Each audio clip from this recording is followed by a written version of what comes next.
President Muhammadu Buhari has given Nigerians the assurance that allocations to the education sector will be improved, and he also says that the revenue will increase. The president, who was speaking during an interactive session with the Nigerian community in Paris, described education as a major engine for the development of any country. He admitted that about 5% allocation to the sector was inadequate to propel the desired growth for the economy, pointing out that the United Nations target of 26% is ideal. According to the president, quote, "We are currently reviewing investments in the entire infrastructure of the country, like road, rail and power, including investing more in education. We will certainly need to do more in education," end of quote. He was also confident that the return of Nigeria's stolen assets from some safe havens will boost investments in critical infrastructure. On Nigerians in diaspora participating in elections, the president noted that while it was ideal, given the population of citizens in various countries across the world, it might not happen in the 2019 elections. To politics now. The Cross River State chapter of the PDP in Yala local government area of the state has received defectors from the APC. Led by a former APC aspirant of Ogoja Yala Federal House of Representatives, the defectors say they will now work towards ensuring victory for the PDP in the general elections next year. Meanwhile, a top member of the PDP in Kaduna State and one of the party's frontline governorship aspirants during the last primaries, Dr. Muhammad Sani Bello, has resigned from the party. Party primaries are over, but the controversies trailing the exercise still linger. This feeling is now being expressed through defections by aggrieved party members, especially those whose names did not make INEC's final list. In Yala local government area of Cross River State, several members of the All Progressives Congress (APC) defect to the opposition party, the People's Democratic Party. With a symbolic burning of brooms to signal their exit from the party, they pledge to remain loyal to the PDP. We give them 1 week. You can extend it, I don't know. Any person who wants to declare to PDP now must pass through a test. We must quarantine them because we know the virus that they are carrying. Receiving the decampees alongside their supporters, the PDP members promised to give them equal attention. The real ones that have the bone, the only ones that have been fighting the PDP have decided to return to the party. Every other one now is a counterfeit. The personalities involved in this decampment today is unbelievable. The lady in question, Angela Ode, you can see that she has collapsed all the structures of APC in Yala local government area. In Kaduna State, a governorship aspirant in the People's Democratic Party, Muhammad Bello, resigns from the party over what he describes as mistrust and lack of credibility in the just concluded primary elections. What brought about this press briefing is the unmitigated mistrust that has crept in the relationship between my humble self and the leadership of the PDP in Kaduna State and the candidate himself. Based on my findings, the documentation of the candidate contains certain flaws which have remained unexplained. The political circle may witness more defections and political drama as the days go by ahead of the 2019 elections. Let's cross over to Abuja now, and here's Terry Ikumi. Hey, Terry. Hi, Ijoma. Nice to see you. You too. The Economic and Financial Crimes Commission, EFCC, says it has secured 703 convictions against politicians and other individuals involved in cases of corruption since 2015. The acting chairman of the EFCC, Mr. Ibrahim Magu, noted that the anti-graft agency recorded the successes even though corruption kept fighting back. Mr. Magohu was addressing journalists in Abuja about the Commission's activities in the last 3 years, also listed several assets forfeited by the convicts. He also spoke on plans by the Anti-Graft Agency to initiate the process for the extradition of the former Petroleum Minister Diezani Alison Madueke to face corruption charges.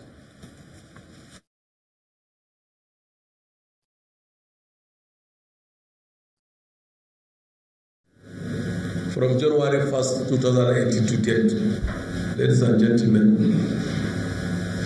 we got 2 service commission as of today, and we have all the details from the judge, from the number, from the complainant, from the suspect, everything.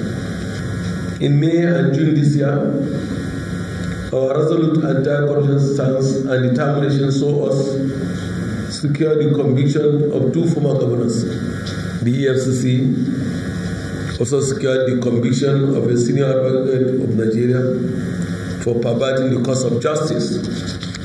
The recoveries under my watch between November 2015 and today are as follows. Over 798 billion naira. Over. Definitely, I'm sure it's much over than this. We are also going to go after abandoned projects. We will prioritize this. A lot of people collected money. They want to execute project. But from the beginning, there was no intention. But the game has changed. She was being investigated even before I assumed office. So it has taken so long. It's very unreasonable that she's not being tried there. So that we are tired of waiting. That's why I said, look, if you cannot prosecute her, bring her, we'll prosecute her. So there's no prosecution going on there. We are involved in the investigation in this country and outside this country, in America, in London. I have been there, all the places. We have worked together, we've started together. So I mean, we cannot wait endlessly like this. I think 3 years and above is sufficient for you to take her to court. There is no court process going against her. There is no prosecution. Nobody's prosecuting her there. So that's why I say let us initiate extradition initiative so that she can bring her, she'll face the rest of the law. Now to security. Until crime is drastically curbed, the hope of creating an environment for economic growth and foreign investment will continue to remain a mirage. This is according to the Minister of Defense, who was speaking at the annual Defense Advisors and Attaché Conference in Abuja. The minister advocates interagency synergy as the solution to the country's security challenges, with special attention on intelligence gathering and sharing. Our correspondent Amaka Okafo has a report. Once a year, Nigeria's defense attachés and advisors all over the world converge in Abuja to rub minds and share expertise that will further enhance Nigeria's security. This year is no different, as the various defense attachés are in attendance. To set the ball rolling, the Chief of Defense Intelligence, Air Vice Marshal Muhammad Usman, believes that collaboration is critical to solving any form of security challenge the country is facing, both internally and externally. Due largely to globalization, which has affected all areas of the world, and threats have now taken a new form. In order to confront them, all elements of national power must be maximized and coordinated to work in tandem with the unity of effort. This is more so when we understand that no one agency can manage today's threats on its own. All parties must strive to understand one another's cultures and how best to work together to achieve the desired outcome that will secure our national objectives. His position is supported by the Minister of Defense, who paints the picture of a gloomy economy if the country's security challenges are not nipped in the bud. Deliberate efforts must be made to create a framework for enhanced synergy among security agencies in order to effectively and efficiently combat the rising level of violent crimes and criminality in the country. Until crime rate and criminality is greatly reduced, the hope of creating the enabling environment required to attract foreign investors and increase national revenue generation will continue to remain a mirage.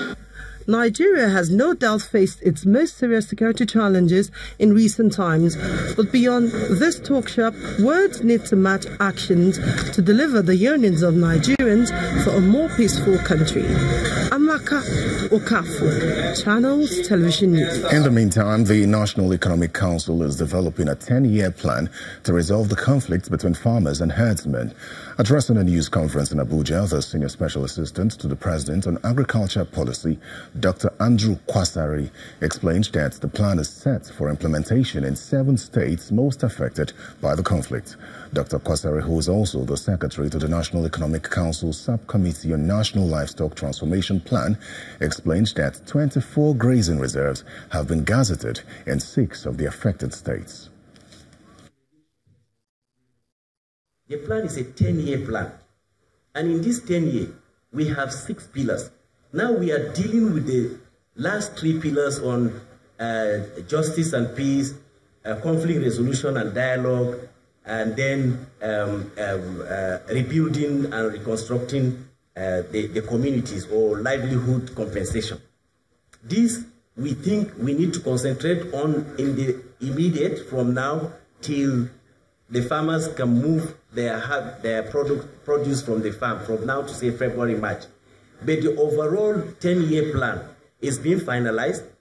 We have developed and clear costings, and in the 7 frontline states, because the approval that was given by NEC with all governors present under the chairmanship of the Vice President is that, okay, we have seen the 10-year policy to transform the production of the way we produce livestock in Nigeria. We have looked at the plan. We would like to have pilot in the 7 states that are worst hit. If it succeeds in the 7 states that are worst hit in this crisis, then we can scale it over to the rest of the country. When the News at 10 returns, Finance Minister Zainab Ahmed leads Nigeria's delegation to Investor Roadshow in London as federal government seeks to raise $2.8 billion through Eurobonds. Join us again.